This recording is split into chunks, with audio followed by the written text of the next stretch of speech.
আজ দারুণ স্বাদের চিংড়ি টক রান্না করব। তো আগে লেবুটা কেটে নেব। লেবু নিয়েছি, এবার কেটে নেব।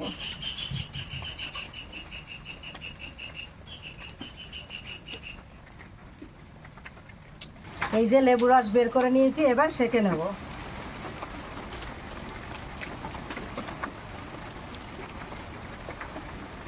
চিংড়ি মাছগুলো ভেজে নেব।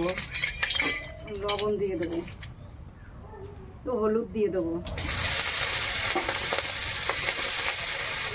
চিংড়ি মাছগুলো ভাজা হয়ে গেছে, এবার নামিয়ে নেব।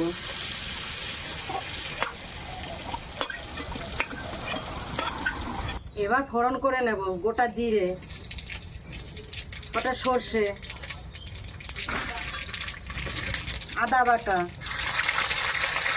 রসুন বাটা, জিরে বাটা, কাঁচা লঙ্কা বাটা, একটা টমেটো পেস্ট করে নিয়েছি, দিয়ে দেবো।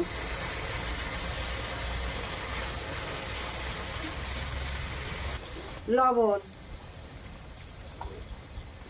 হলুদ,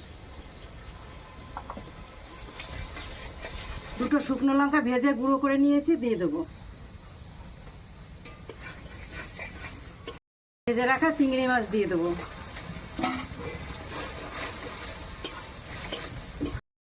লেবুর রসটা বের করে রেখেছিলাম, এটা দিয়ে দেবো।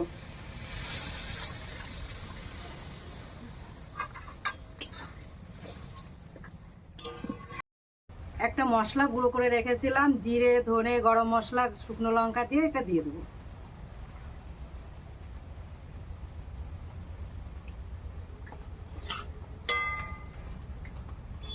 চিংড়ি টক রান্না হয়ে গেছে, এবার নামিয়ে নেব।